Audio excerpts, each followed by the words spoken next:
What we're really focusing on this year is a lot of tier one instruction. Okay. And the big piece is not just like what you're teaching, but making it as accessible as you possibly can be. So there's a big difference like, oh, this is our tier one instruction, but is it really accessible to our English language learners, our kids from low socioeconomic backgrounds, our special ed kids? Like, are we really accessible? So that's been the big push this year. Hello, everyone, and welcome to the Brighter Together podcast. My name is Janet Courtney, and my special guest today is Julian Duffey. Julian is the Special Education Director at Teton County School District 401 in Driggs, Idaho. Julian, it's great to have you on the show today. It's great to be here. Thank you. Absolutely. Tell us, Julian, a little bit about you and about Teton. Is it Teton or is it Teton? Teton, right? Or Teton? Teton. Teton. Yeah. Yeah. Tell us. I had it right, but then I was questioning myself. Teton Community School District. Tell us a little bit about that too. Yeah. So myself, I once upon a time was a naval officer, and I'm actually a disabled veteran. That's how I got into education.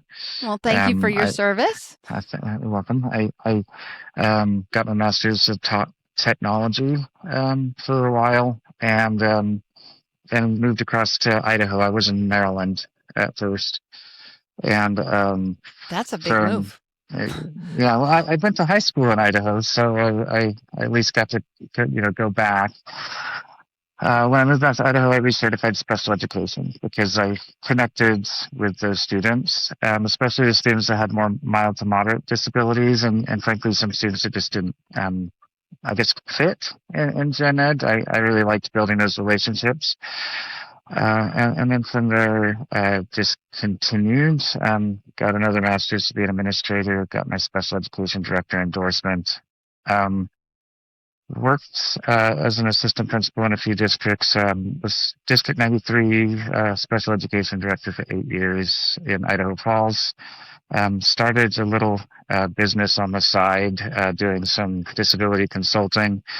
Worked in Jefferson County for a little, and now I'm in Teton County School District. I'm a special education director, and it's actually my first year here, but my 14th as a special ed director.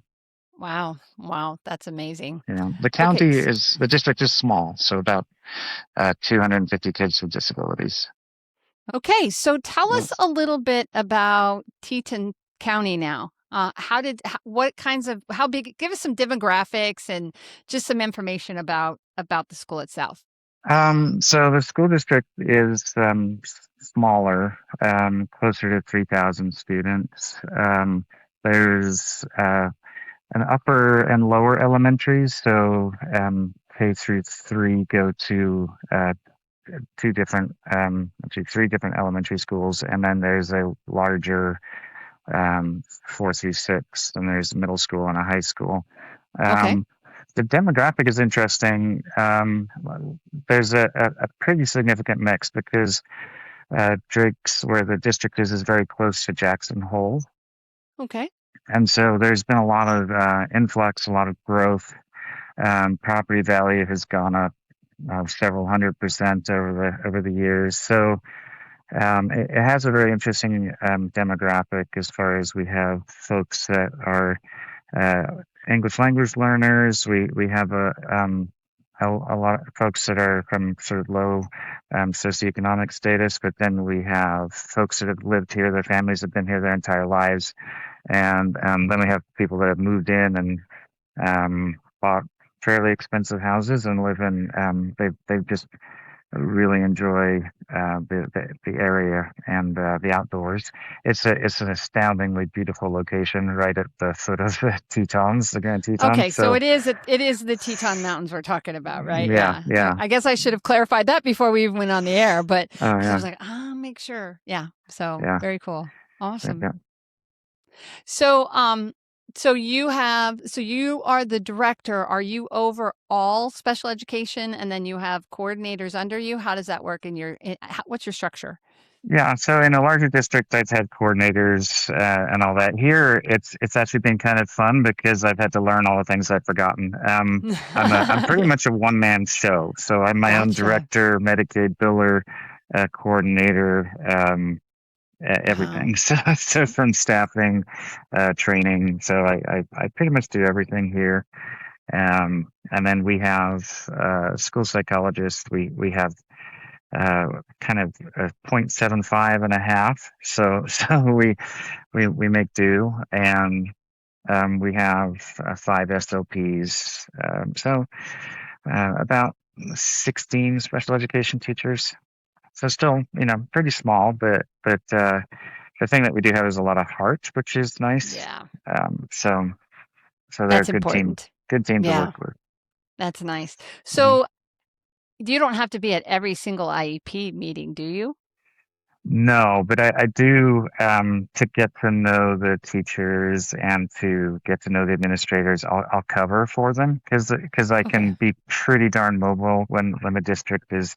There is about a 20-minute drive from one end to the other because it's fairly Gotcha. big, but Okay. um, but I attend as many as I can and spell the school administrators there so I can hang out with the teachers, especially our New York teachers, so I can kind of monitor their IEP process, give them some feedback if they need it at the meetings, get to know some of the parents, Right. but mainly just get to know everybody.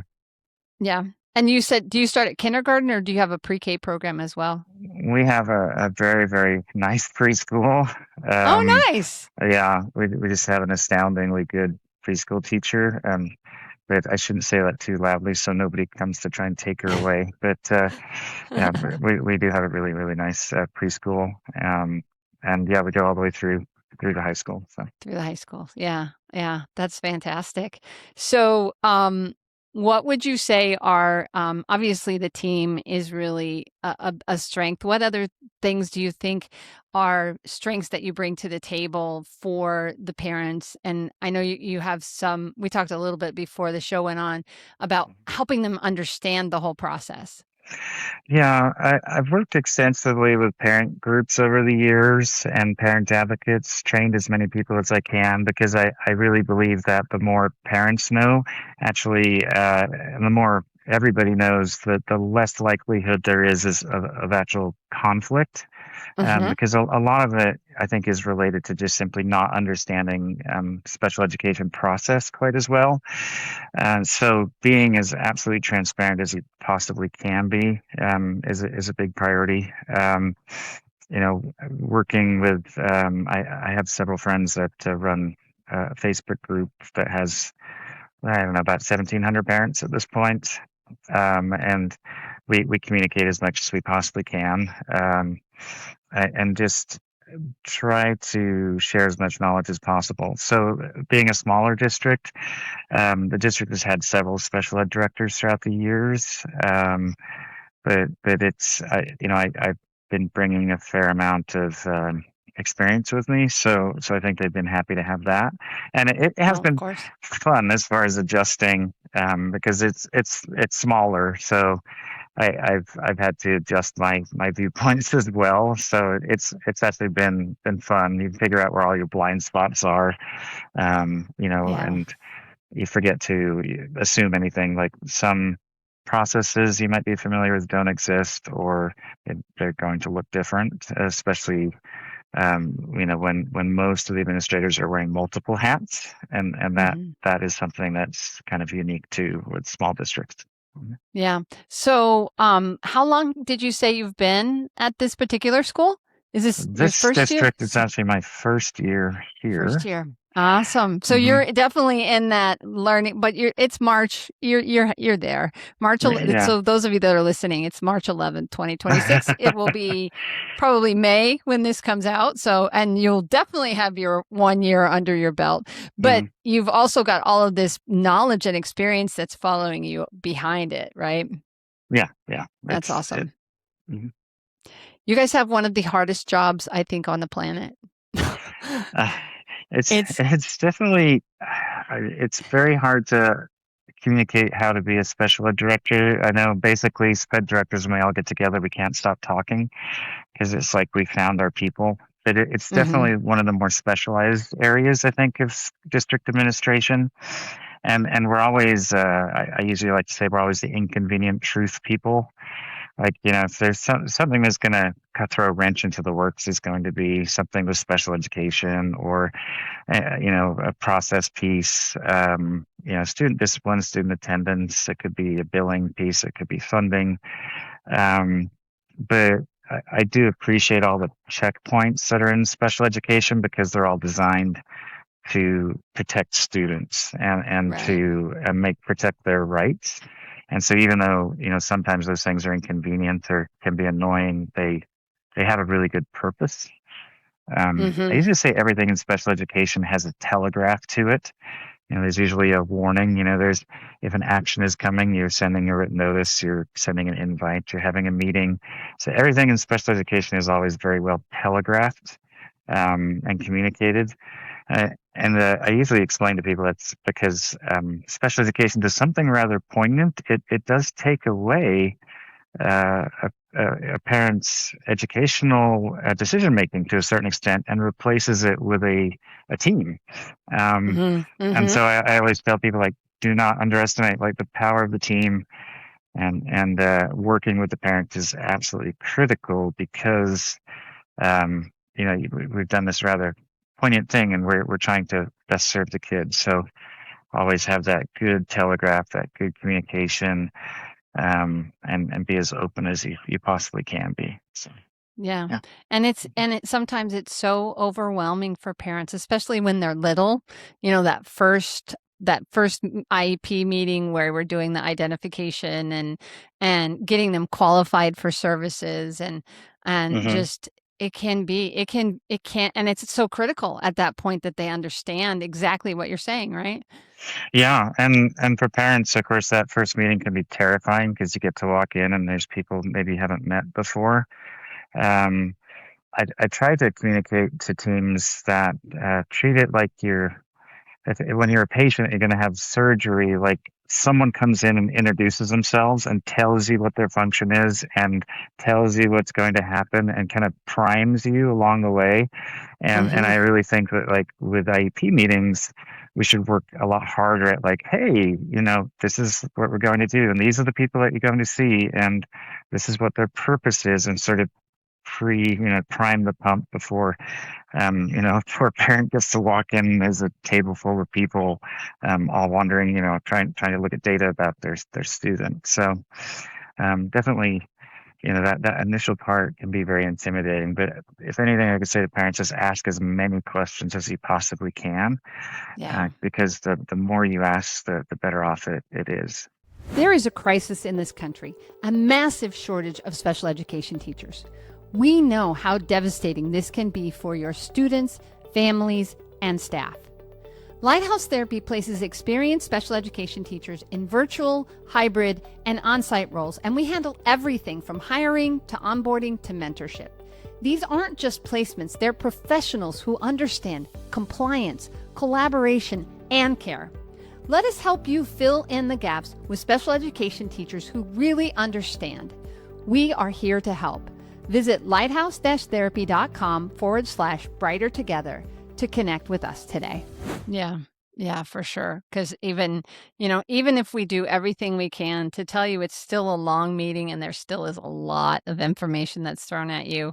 Hmm. So, make sure that you remain a part of that team and don't go away going, I can't do this. You Hmm. really, you're the parent. You don't really have a choice anymore, right? It's your Yeah. child. Let's make sure that, and then there's others that just grasp it and get it. And it's a spectrum for sure of Hmm. parents even. Yeah. Yeah. Yeah, for sure.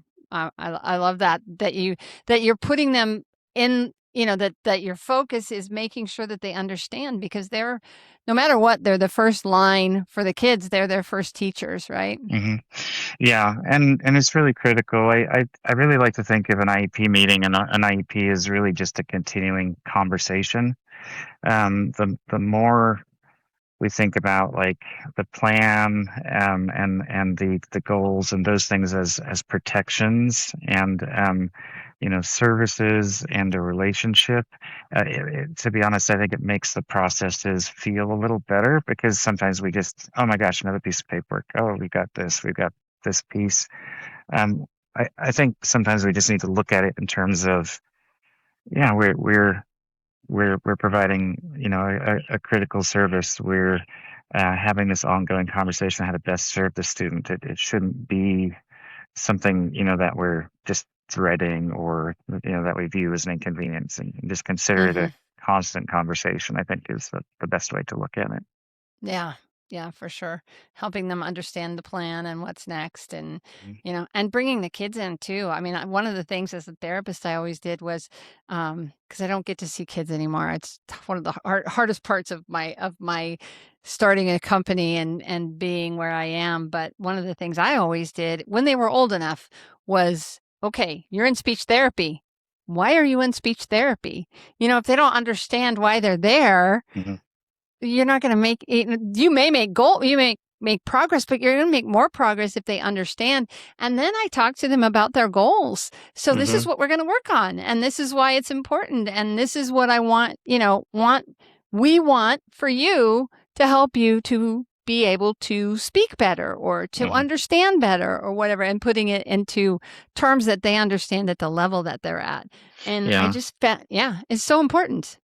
And always to make sure that the student isn't defining themselves by their difficulty. I think Mm-hmm. there's a job in Mm-hmm. there for service providers and special ed teachers, and gen ed teachers to work that in, that they're not somehow using, a student's disability or their category or their service as a way to define them, and helping them kind of understand that, like, this is just something that makes you, unique, and Nuki, we're, yeah. we're just going to navigate this, and you're awesome.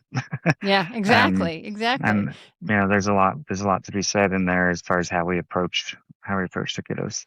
Yeah, Mhm. yeah. The other thing is always like, what do you love to do? That was always my fun thing. My husband used to say, "You just get to play for a living," and I was like, "Heck yeah, it's great!" Because Mhm. I would always try to make it as fun as possible for the kids, and I always talked about that hook. The thing. What is that thing that child loves that we can talk about, that we can work on, that we can whatever to get them excited about coming and being there. And sometimes you can see it right away, and sometimes you have to kind of tease it out, Mhm. of Yeah. them. And I've had 32 years of this, so it's the same kind of thing, you just really and to know that they are awesome and that we love them and we want them to do well and that no matter what, they are an amazing human being.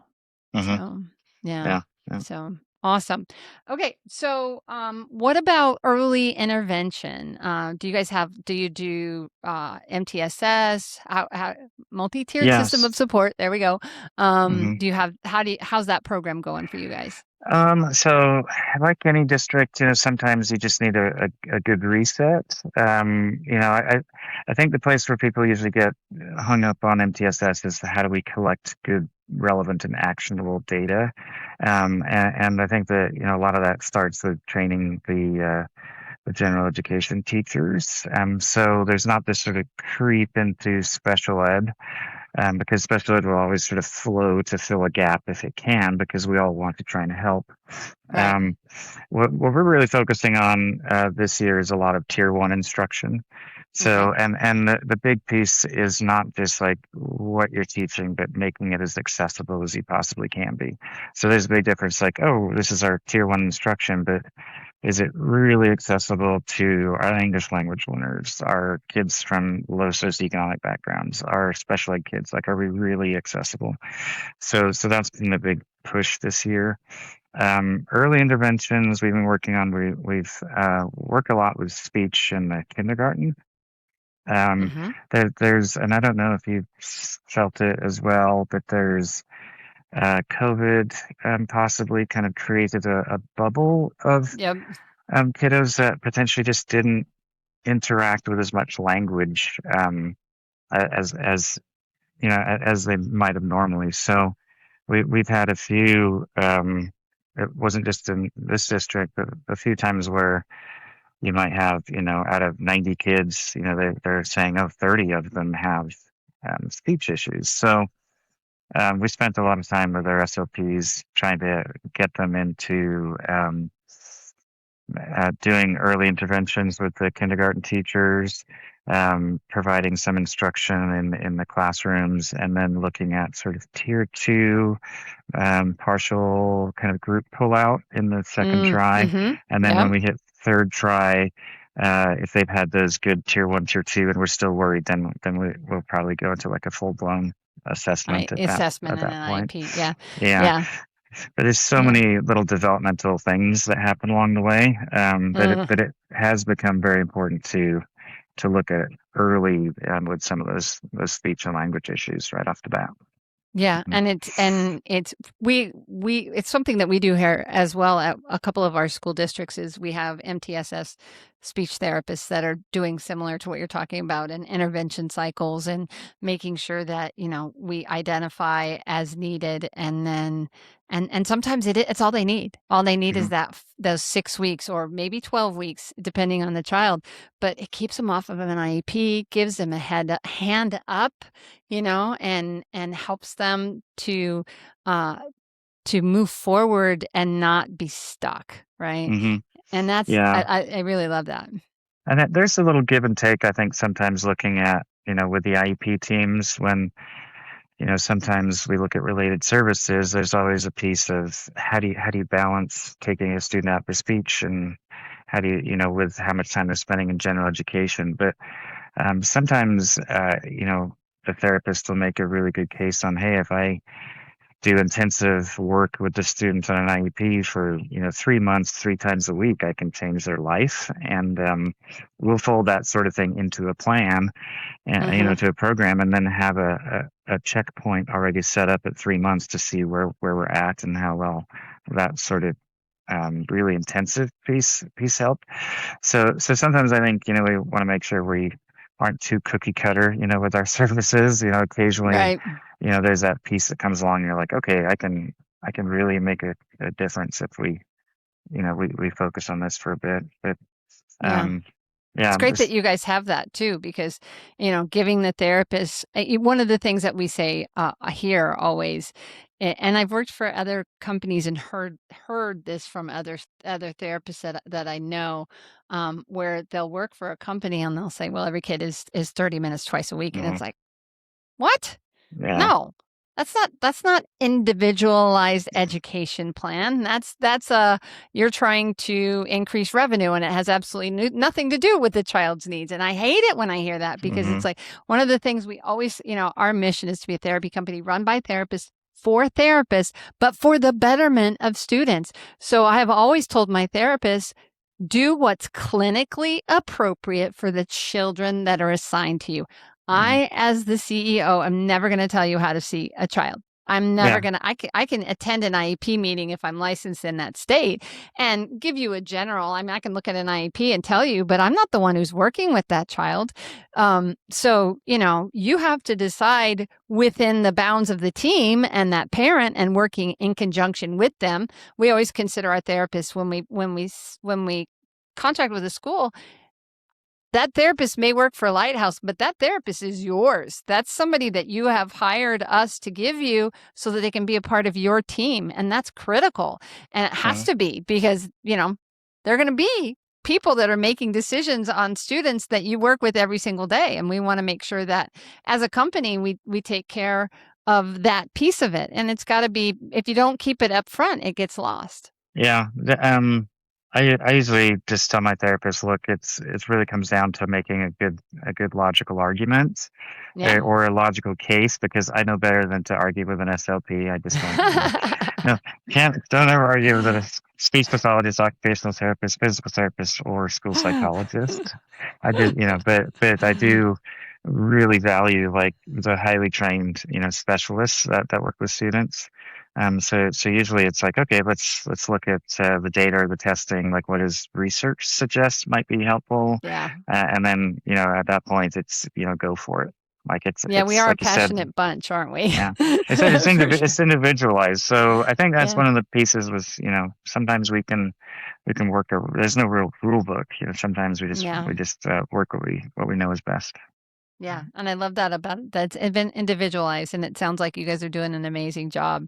And I love that for your kids because, when the kids get what they need, the kids win and the school wins and society wins because, we are creating the next generation. We're training up the next generation. So awesome. Yes. So, Julian, if you could fix just one thing in your world, and it can't be money. We know no schools Yeah. have enough money. We know that. But if you could miraculously say, in my job right now, if I never had to deal with this one thing again and it was just fixed, what would that one thing be? All right. It's only one. Yep, you got to pick one. Which one comes to mind first? Mm-mm. Um, I think if I could fix one thing very quickly, it would be to make sure that gen ed teachers knew a bit more about how to differentiate instruction. Huh, that's a good one. Um, yeah. So, because I think sometimes, like there has been, I think over the years, just more of a habit to sort of, okay, these are the sped kids, they go over here. And Mm, really, the best way to make progress with the special ed students is that partnership. You know, mm-hmm. the special ed teacher gives the gen ed teacher ideas, the gen ed teacher can implement, and that true back and forth partnership, I think, is where I think that's probably the lowest hanging fruit in special education. Yeah. Um, like just getting together and problem solving and trying to forget about I've got this standard or that standard or you go here, you go there, and just get creative and Mm-hmm. work together to reach the students. I think that's probably where. Yeah. In 32 years, I have never found a single student that perfectly fit into a box. Mhm, Not one of them, because they're all individual, they're all human beings, right? They're all amazing little people that need our help, but it doesn't. And that was, as an early therapist, they teach you theory and they teach you all of these cool things, and you mhm, want to go out gung ho and apply them, and all of a sudden you get in the real world, and it's like, wait a minute, that's not what they told me. How do I figure that out? And that's the learning process. I think that's so incredible as you become a better therapist, is understanding that each one of these children is a child that needs you in a certain way, but also has all their own stuff as well. mhm. And that's what makes them so incredible, is that every single one of us is different, right? Yes. Yeah. So it's beautiful. Mm. It's beautiful. All right, Julian, where do people go if they want to learn a little bit more about what you guys are doing? Um, for as far as Teton Yeah. or just in Teton, or it general. can be, Teton. Yeah, Teton and special Mhm. education, your department. I'm assuming it's on your website, but that's a Yeah, big yeah. I assumption mean, on my part. for us, it's just Teton School District. Just go to the website. You'll find my contact information, emails. If parents are looking to um, learn a bit about special education, there's tons of resources out there. But Idaho has a very good statewide training group called SESTA, and they have a website where they put all the trainings called the Idaho Training Clearinghouse. So if they just Google Ah, that, and there's a ton of resources that pop up as far as IEPs, services, things for parents, paraprofessionals, for teachers, etc. So there's a lot of interesting resources that have been collected together. So that's a good spot. so how do you spell Mhm. SESTA, just so people Oh, that are not uh, watching can know? it's I'm gonna get it wrong, but it's SESTA, but I believe it's Special Education Statewide Technical Support and Assistance. Okay, that's So cool. that, yeah. Yeah. Hmm. Yeah. Just so they have it, just so they know when they're looking at Google's pretty good, Hmm. but I Yeah. always want to make sure people have all of the information if especially if you're recommending it. It's Hmm. important that they be able to find it, right? So, Yeah, well, the best resources sometimes are free resources. So, yes. Yeah. I know that they all work their heart out getting things together, and they do a pretty good job of training us special ed directors. And then they work in cooperation with the State Department. So Awesome. yeah, they all work out of Boise State University. Oh, neat. Mhm. Very, very Mhm. cool. Very good. Yeah. All right. Well, Julian, it has been an absolute pleasure to have you on Brighter Together. I know that your department is brighter because of what you guys are doing, and the kids are benefiting from it, and that's such a great thing to see. So thank you. Yeah. Thanks very much.